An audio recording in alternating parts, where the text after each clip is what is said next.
Buenos días, muchas gracias a todos y sobre todo al doctor Valdecasas y a la SEOL y a EDA por invitarme. Y bueno, esto le doy, ¿por qué no va? Aquí, vale. Como pone ahí, yo soy profesor de Europea. Mi asignatura, como ha dicho el doctor Valdecasas, yo soy técnico en electrónica, entonces mi asignatura es inminentemente técnica. Yo trabajo en la elaboración y fabricación de prótesis auditivas y otros protectores. Entonces mi perfil es técnico, ¿vale? Entonces, este es donde trabajo. La cabina de la derecha es donde se hacen todas las conductuales y la cabina de la izquierda es donde hacemos la electrofisiología. A mí en la de la derecha no me vais a encontrar nunca más que cuando me pilléis de paso. Ahí están mis compañeras, porque a mí me gusta decir que yo soy más bien de cosas y mis compañeras más bien de personas. Y en la del medio nos juntamos, ¿vale? Y en eso consiste nuestro trabajo. Este es el título de la charla que pone en el papel. El título real es este, no cabía. Entonces, en ajuste objetivo, realmente es la medición objetiva, el rendimiento protésico mediante potencial de estado estable a múltiple frecuencia en campo libre en pacientes con implante coclear. Hicimos un trabajo con 44 registros este año, que publicamos el 12 de junio y voy a presentar los resultados, etcétera, etcétera. Entonces, la programación para hoy.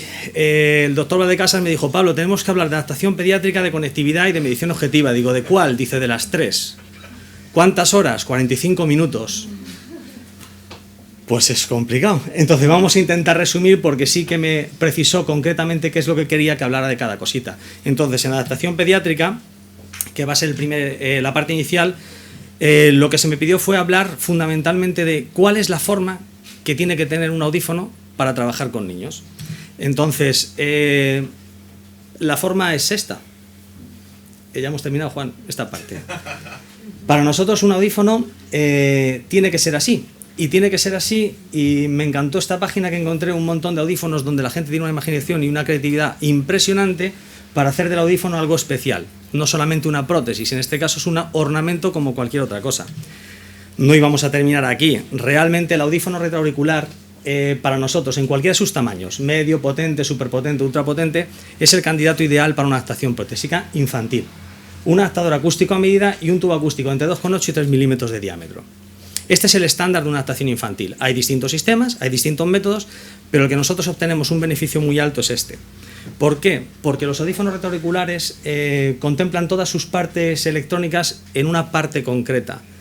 Luego llevas el sonido a través de un tubo acústico con un adaptador a medida. Ese tubo acústico no solamente es un conductor de sonido, sino que también nos permite absorber vibraciones que van a evitar que se produzcan pitidos de acoplamiento, como vemos en adaptaciones infantiles, que vemos a los críos con unos audífonos muy chiquititos, que vienen asociados con partes electrónicas también en los moldes, y que como vibran justo en esa pequeña conchita que tiene, en ese diámetro de conducto de 2-3 milímetros tan chiquititos cuando tienen 6 meses, pasa el niño por la puerta y no sabe si es un niño o un detector de metales.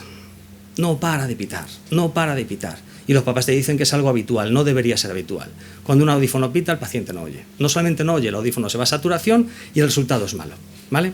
Entonces, visto esto, por eso es nuestra propuesta siempre será esta, de manera que el sonido del auricular se conduce a través del codo, va a través de un tubo que mantiene el diámetro y conserva el diámetro del conducto del niño, de manera que no hay ningún obstáculo, ninguna reflexión, ninguna obstrucción, y se enfoca directamente hacia su membrana timpánica. ¿Para qué? Para que aproveche toda la energía del audífono, ¿vale? Visto esto, en cuanto a lo que sería la forma y por qué esta forma, vamos directamente a las características especiales. ¿Qué características especiales tiene que tener un audífono de un niño que no tiene que tener un audífono, o que no debe o no sería estrictamente necesario en un audífono para un adulto?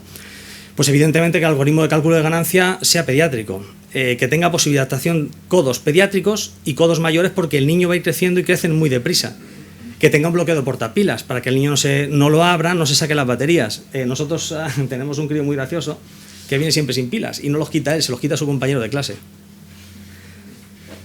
Pusimos bloqueo, quitamos bloqueo, pusimos gomas, pusimos tal, y al final hablamos con el colegio y le dijimos: oye, cuando salga el chaval al patio, echarle un vistazo porque algo pasa. Y efectivamente un compañerito suyo se dedicaba a quitar las pilas para jugar con ellas. Era la norma, lo hacía todos los días, nosotros estábamos aterrados por si el niño se las tragaba, y que va, era otro niño que jugaba con ellas. Entonces, si tiene un bloqueo es más difícil que lo quite. Bien. Activación, desactivación de controles manuales. Nosotros los niños no les dejamos que toquen absolutamente nada. Los audífonos son dinámicos, tienen unos ajustes impresionantes. Si haces un buen manejo de la tecnología, realmente el niño se tiene que desenvolver como nosotros. Yo ni me subo ni me bajo las orejas, ni me subo ni bajo nada, yo estoy oyendo con mi umbral, que debe ser adecuado, y por eso los debemos desactivar en los críos, para garantizar que siempre esté escuchando bien y que la vía auditiva se esté estimulando adecuadamente. Deben tener la posibilidad de bobina de inducción magnética, porque en determinados entornos hay los bucles de inducción magnético que son, digamos, universales y estándar en cines, en sitios así, que pueda permitir utilizarlo. No necesariamente tiene que estar activa esta función, y lo que para nosotros es muy importante es que tenga entrada directa de audio. Esto es fundamental. Entrada directa de audio que permita posibilidad de receptores integrados. Porque sí que es cierto que con la miniaturización, y yo como electrónico me peleo mucho también con ellos, se intenta cada vez hacer el audífono más pequeño, y eso solamente hay una manera, que es quitándole cosas. ¿Cómo hago un reto más pequeño? Le quito el auricular. ¿Dónde lo pongo? En el oído. ¿Cómo hago un reto más pequeño? Le quito la bobina. ¿Dónde la pongo? No se la pongo. Ahora nos hemos inventado otra historia, que es que le pongo un collar y lo lleva todo. Entonces tenemos un niño con un añito, con un collar que es más grande que él, que, o sea, no tiene ningún sentido. Yo creo que el niño tiene que ser completamente independiente, igual que yo. Yo me pongo mis gafas y no tengo que hacer nada más. Pues nosotros entendemos que así de funcional debe ser este sistema. Posibilidad de receptores integrados que sean robustos y resistentes, y protección para la humedad y el polvo, que sabéis que todos los fabricantes cada vez van trabajando más en esto. Incluso ya tenemos implantes acuáticos, audífonos acuáticos o semiacuáticos. El caso es que sí que preservan ya muchísimo más esto. El agua siempre es agua, no es sudor, y el polvo siempre es polvo, no es la guarrería que se monta habitualmente en el día a día, pero sí que es cierto que aguantan bastante más y son bastante más estancos que lo que eran antes. En cuanto a características, después, la última parte, me voy a centrar fundamentalmente en el rendimiento. Esto es un caso real, es un paciente que nos llegó directamente a consulta, venía con sus 2 audífonos y este es su campo libre bilateral. Este niño sigue siendo sordo con audífonos, pero sordo o sordete. No es decir que es que ya sabemos todos que cuando tú adaptas una prótesis no lo conviertes en un normoyente, pero este niño tiene verdaderos problemas. Se cambió la adaptación, se hizo una situación diferente. Esta es la audiometría que tenía el chaval, que es uno de los casos de asimetría que planteaba la doctora, precisamente, y nosotros lo que hicimos fue un abordaje muy concreto. No voy a entrar en el qué hicimos en las cosas, porque solamente vamos a hablar del formato, pero sí que quiero incidir fundamentalmente en que comparemos el campo libre bilateral, que es el que está marcado en negro a la izquierda, que están 20-25 decibelios. Este niño lleva una corrección auditiva bastante sencilla en el oído izquierdo y con un manejo bastante complicado en el oído derecho, porque ya no solamente el molde es un molde habitual. Este niño tiene un molde con salida en tropeta. Además, como siempre estas situaciones se ponen fáciles, la concha la tiene invertida, con lo que tampoco tienes la conchita para poder meter nada. Entonces estos moldes se los hago yo, porque yo siempre pido la base, me mandan una cataplasma que le ocupa toda la oreja y se lo vamos haciendo. Este niño ya tiene 7-8 añitos y ya le estamos haciendo los moldes prácticamente solo canal, aprovechando la pequeña parte de conchita o media concha que le queda, y le quedan bastante estéticos y bastante bien. Seguimos con el tubo, en este caso, en vez de 2,8 o 3 milímetros, tiene una salida en trompeta que llega hasta 3,2, 3,4, y estamos levantando esos agudos que cuesta tanto trabajo levantar solo con el audífono.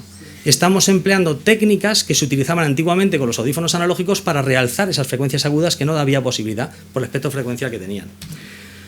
Por lo tanto, para nosotros, si aquí tenemos lo que sería la normalidad, la curva de la John Tracy, que es muy buena para esto, para nosotros, digamos que el manejo audiológico bueno, óptimo, para que el niño se desarrolle como un niño oralista, tendiendo a la normalización del crío, debe manejarse ahí. Si está fuera de ahí, es cuando nosotros sí que empezamos a plantearnos a derivar al otorrino para que vean si con un implante puede mejorar. En uno de los dos, cuando esto se deprime. El niño de momento está bien, le mandamos en su momento al programa de implantes cocleares a la Clínica Navarra, y el doctor Manrique descartó la implantación porque el rendimiento del niño era muy bueno. Entonces, bueno, de momento seguimos así, vamos manteniendo, el niño va estupendo, ¿vale? Entonces, la última parte que me queda de esta primera parte de la presentación. ¿Qué hacemos nosotros con los críos? Lo que hablábamos antes. El niño se construye su audífono. Esta parte me encanta, los niños se emocionan muchísimo. Nosotros tenemos unas cajitas con carcasas de distintos colores. Cada fabricante da un poco más de juego, un poco menos de juego. Pero nosotros tenemos carcasas del Barça, del Real Madrid, del Atleti. Los niños van haciendo sus colores. Esto es una niña la semana pasada que ya va combinando, ya es un poco más mayorcita, ya se va al marrón, el negro, porque es un poco más así. Pero también ha montado allí azulitos, rojos, blancos. El del Barça también lo tiene. Y luego, de todos los montajes que hace, la niña elige el color que va a coger. Entonces es una información que a nosotros nos da, y sobre todo lo que haces es que ilusionas a la paciente a que venga por su audífono porque lo ha diseñado ella. Entonces son esos pequeños truquitos que vamos todos aquí comentando, cada uno el que tiene, para que esto no se convierta en un problema y sea algo interesante o motivante, ¿no? Esto sería mi primera parte de la charla, los audífonos en cuanto a su forma. ¿Voy bien de tiempo? Vale. Conectividad. Esto me ha costado reducirla muchísimo porque, claro, como soy electrónico y me dedico a esto, se me van las ondas cerebrales y es muy raro. He empezado directamente con lo que es un sistema radiante.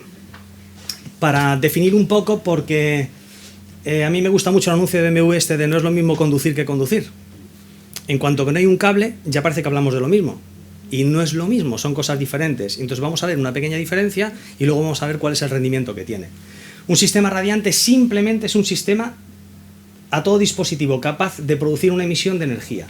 Y si atiendes a lo que es su transmisión, puede ser por modulación o por inducción. La inducción es la bobina de inducción magnética y por modulación es el resto de cosas que vamos a ver ahora. La modulación, las dos más estándar, modulación en amplitud y modulación en frecuencia. Para transmisión de sonido por vía aérea y que no perdamos información, se utiliza la modulación en frecuencia. Por eso los sistemas de FM de ayuda. La que veis arriba, la modulación en amplitud, que también se utilizaba antes en radio, pero que tiene una peor difusión con la longitud, es la que utilizamos en el potencial de estado estable. ¿Vale? Este tipo de sistema de modulación. Entonces he puesto aquí los dos ejemplos para que tengamos una referencia visual. La inducción magnética es tan sencillo como en una superficie con imanes introducir un campo magnético, pones una bobina y se mueve un galvanómetro, porque lo que haces es modificar las características de un campo electromagnético existente, de un campo magnético, y se convierte en un campo electromagnético. Esto es lo que funciona. Y es lo único que se transmite en el espacio, por cierto. Entonces todas esas comunicaciones de Houston, tengo un problema, se hacen así. No se pueden hacer de otra manera porque en el espacio, al no haber un medio de propagación, no hay moléculas que se propagan, no se puede hacer una transmisión ni por frecuencia modulada, ni por amplitud, etcétera, etcétera. ¿Vale? Entonces, conectividad en sistemas radiantes. Conectividad en sistemas radiantes. ¿De qué sistemas disponemos? Pues de sistemas de frecuencia modulada, veremos qué tipos hay, de bucle de inducción magnética, que es este collarcito que tenemos aquí, que este es individual y los hay colectivos, y Bluetooth, que he marcado 2,4 GHz, y lo he puesto con ese sistema, que es un sistema de streaming que se utiliza, en distintos fabricantes, algunos que lo tienen integrado, otros que están fuera. Vamos a ir viendo cada caso. ¿Qué es un sistema wireless? De todos estos términos que han ido apareciendo, dices el Bluetooth. ¿Qué es el Bluetooth? El Bluetooth, básicamente, la diferencia con la frecuencia modulada es que lo que es un protocolo de trabajo para unir dispositivos digitales. Entonces, la frecuencia modulada se utiliza en dispositivos analógicos y se sintonizan. Necesita una frecuencia de sintonización. Los dispositivos digitales, esto que hacemos en el móvil que se llama emparejar, que no es hacer que viva tu iPad con tu teléfono, es que sincronizan los relojes de funcionamiento. Eso que dice, el mío funciona a 5 gigas. Pues si tus 5 gigas no se ponen de acuerdo con los tantos gigas del otro equipo, cada uno cuentas los unos y ceros de su manera y eso es un desastre. Entonces los dispositivos analógicos se sintonizan, los dispositivos digitales se sincronizan y la frecuencia que al final tienes que transmitirlo por un medio aéreo es de 2,4 GHz. ¿Vale? Wi-Fi. La Wi-Fi simplemente es un protocolo de trabajo para conectar distintos dispositivos. ¿Vale? Sistemas de conectividad radiantes. Aquí voy a explicar en concreto el sistema Roger, que se llama así, porque es el único sistema digital de frecuencia modulada adaptado para prótesis que existe ahora mismo. El resto están con sistemas analógicos, que no es lo mismo que los micrófonos de comunicación con prótesis, que son una cosita diferente. Y voy a explicar la diferencia porque son diferencias sutiles, pero que marcan una gran diferencia después a la hora de discriminar. He marcado en negro, para ir muy rápido, las cosas que se pueden destacar de este sistema. Roger es un estándar de tecnología inalámbrica digital, es un estándar específico, no es una comunicación Bluetooth normal como la de nuestro teléfono móvil. Es de largo alcance y permite receptores en miniatura. Trabaja con una portadora de 2,4 GHz sobre su protocolo ISM y tiene un ancho de banda muy bueno de hasta 7300 Hz, que es otra de las grandes ventajas respecto al bucle, respecto a la frecuencia modulada. Garantiza la privacidad porque se emparejan uno a uno, contiene un microchip con 6,8 millones. Ya realmente lo que se está haciendo es un procesamiento digital de la señal. O sea, no solamente es algo que transmite desde un micrófono, no es un micrófono inalámbrico, sino que hay un procesamiento de la señal antes de enviarla bastante importante. Y lo más importante, que a mí me dejó muerto cuando vi esto, es que es un sistema que utiliza salto de frecuencia adaptativo. Esto, para el que no lo sepa, en el ejército se implantó hace... Yo fui militar 6 años, me queda algo todavía. Entonces, este sistema se planteó como algo súper novedoso hace aproximadamente unos 20 años. El sistema de salto de frecuencia de una emisora es tremendamente complicado, porque consiste en que tú estás transmitiendo una frecuencia portadora y la vas cambiando. Pero esa frecuencia portadora que tú vas cambiando tiene que cambiar también en el receptor, y tiene que ser simultáneo, si no, no funciona.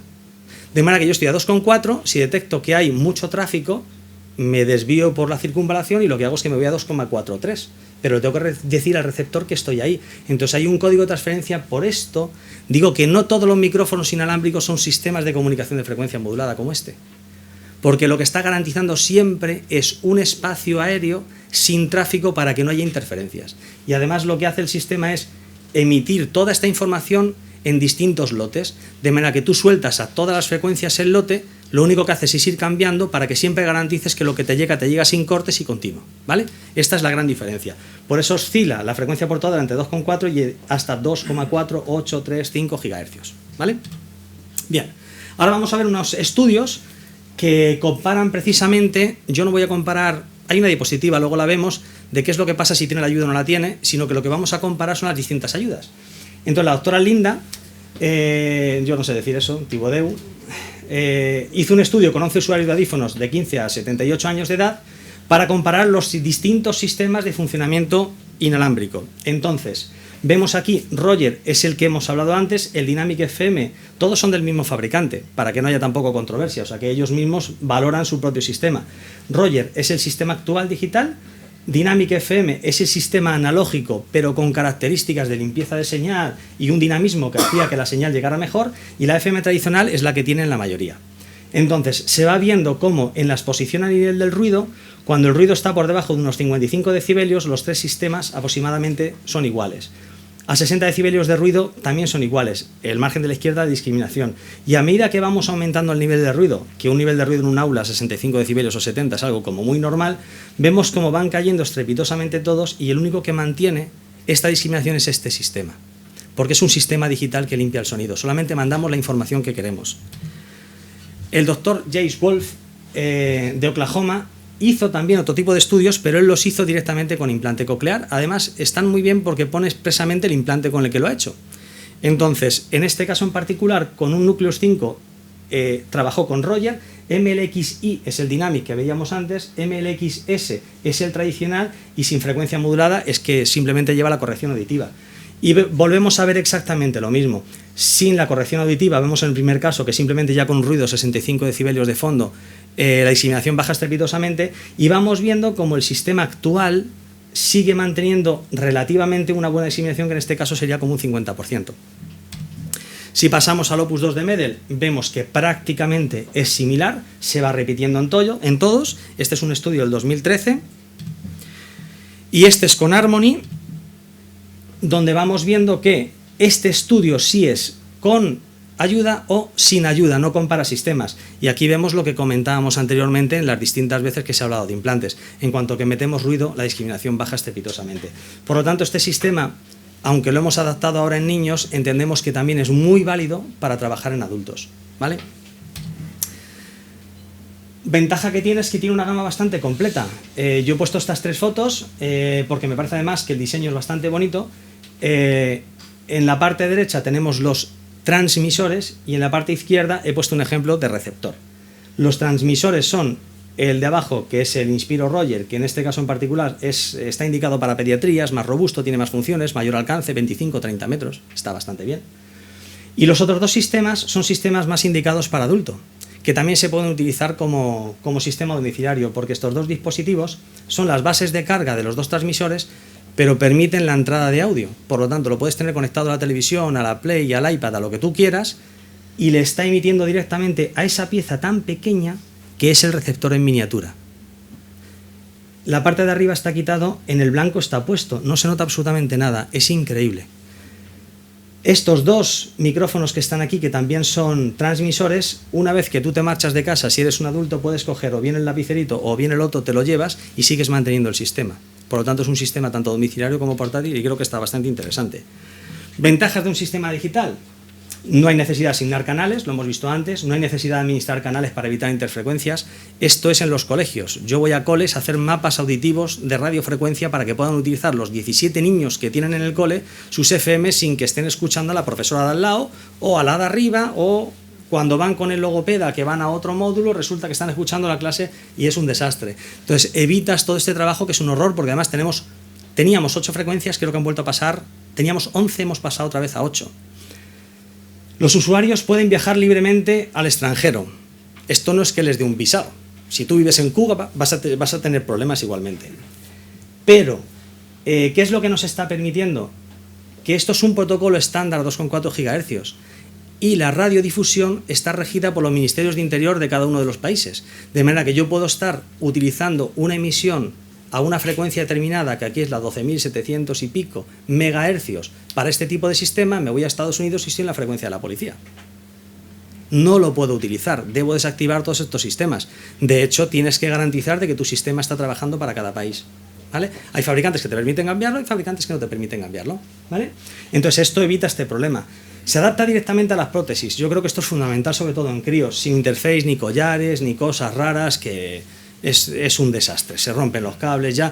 Imagínate un niño con implantes. El cable de la bobina, que si es muy chiquitito lo lleva atrás, se le rompe. El otro collar, luego la FM colocada aquí, en el otro lleva un audífono con otro. Al final es un desastre, entonces nosotros creemos que este tipo de tecnología es muy buena. Son compatibles con todo tipo de audífonos, implantes integrados, implantes cocleares, y conecta cualquier dispositivo, digamos, de electrónica comercial. Por lo tanto, me parece que es bastante útil. Bien. Bien. Conectividad. Vamos a por el último reto. Medición objetiva del rendimiento protésico mediante potencial de estado estable en pacientes con implante coclear. La pongo siempre. Vamos a atender únicamente a este criterio. Para nosotros la objetividad es que el paciente no va a participar en la prueba, por lo tanto va a estar dormido en todos los registros que hemos hecho, ¿vale? Dos matices. Como los potenciales que vamos a trabajar son exógenos, no se afectan por la selección del sueño y lo podemos utilizar perfectamente, potencial de estado estable. Y atendiendo a su duración, son transitorios y de estado estable. El transitorio es el estímulo del clic, el estado estable que vamos a hacer, y por lo tanto continuamos.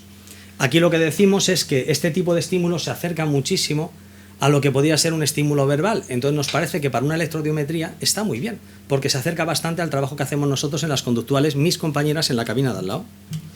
Entonces, los tipos de estímulos los hemos comentado: chasquido, modulación en amplitud, que la habíamos visto antes también con las emisiones, tono continuo y distintos tonos, el burst, etcétera, etcétera. Y esta es la alma del cordero.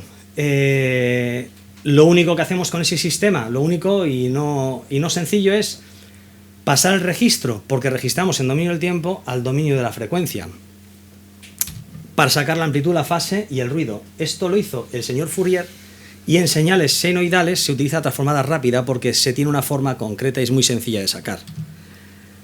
De manera que esta señal es la suma de todas aquellas y se rigen por esta función. No vamos a entrar en todo esto, pero es para ver un poco que realmente estamos convirtiendo con un algoritmo matemático algo que estamos midiendo fisiológicamente, que me parece importante la notación. Para ver un poco más gráfico, arriba tenemos una modulación en amplitud y vemos que está marcado una T, que es el periodo. Si lo miramos justo abajo, que es la inversa de la T, sería la frecuencia, porque la frecuencia es la inversa del periodo. Y como todos visualmente, a mí me gusta mucho esta gráfica porque todos vemos esto que sabemos que sale y los pinchitos que son los que vemos cuando estamos registrando el potencial de estado estable, ¿no? Pues esta es la correlación que tienen, y aquí se ve muy bien porque tenemos una onda compleja al inicio y está medida en el dominio del tiempo. Si hacemos una imagen 3D en vez de en 2D, como solemos mirar las cosas, vemos que en el dominio de la frecuencia cada uno de esos picos aparece con la frecuencia determinada para formar la anterior. Esta diapositiva me gustó porque creo que es bastante gráfica para entender el dominio del tiempo, el dominio del tiempo al dominio de la frecuencia. Una vez visto esto, vamos a ver qué es lo que pasa en el oído. Si metemos esa señal compleja, lo primero que se hace es se produce una semirectificación de semiciclo negativo por las células ciliadas y después en las células ganglionares la otra parte, de manera que solamente nos queda la parte positiva. Con esta técnica podemos hacer más cosas y por eso pone potencial evocativo de estado estable AMF, que es múltiple frecuencia, porque tú puedes meter muchas frecuencias. Aquí estamos metiendo 500.000, 2.000, 4.000, nosotros registramos 6.000 y 8.000 también en el mismo lote. Se puede meter todo junto y en los dos oídos. Entonces, ¿qué es lo que tú puedes hacer? Tienes una frecuencia portadora y una frecuencia moduladora, luego las juntas todas y tienes esta señal que sí que parece una señal verbal. Es bastante interesante. ¿Por qué digo esto de que parece una señal verbal? Porque cuando tú estimulas una prótesis auditiva, la mayoría están indicadas para detectar la voz del ruido. Si tú tienes un estímulo que no se parezca a esto, la propia prótesis se la carga y nos puede falsear el registro que estemos haciendo. Registrar en un paciente, con las complicaciones que puede tener un paciente, es complicado, en algunos casos, en otros es más sencillo, pero cuando registras a un paciente y además metes algo que modifica la señal, es más complicado, porque tienes que saber en qué medida la va a modificar o no, ¿vale? Entonces, por eso estoy hablando todo el tiempo que se parece mucho al registro verbal, se parece mucho al registro verbal, se parece mucho al registro verbal, porque la deja pasar libremente, ¿vale? Entonces, lo podemos hacer en los dos oídos a la vez, dos frecuencias, va cambiando en todo momento la moduladora y por lo tanto podemos separar oído derecho y de izquierdo.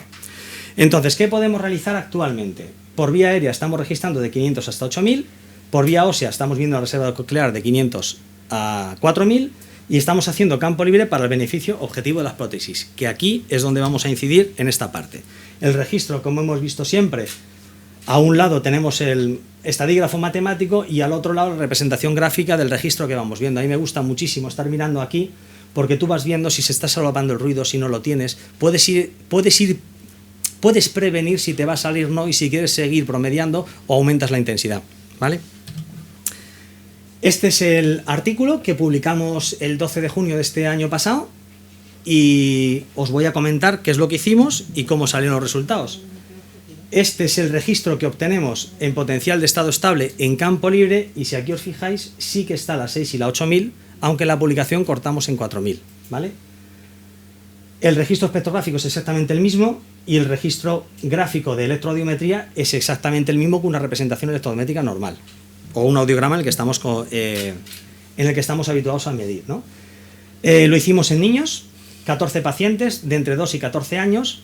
De 14 años solamente hay un paciente, la mayoría está en la horquilla de entre 2 y 7, 2, 8, que son los niños que nos llegan. Todos vienen adaptados con sus implantes, cada uno viene con los implantes que lleva y que llevan ajustados de su manera y no vamos a medir en este estudio si están bien o mal ajustados. Vamos a medir si la técnica es útil o no es útil, ¿vale?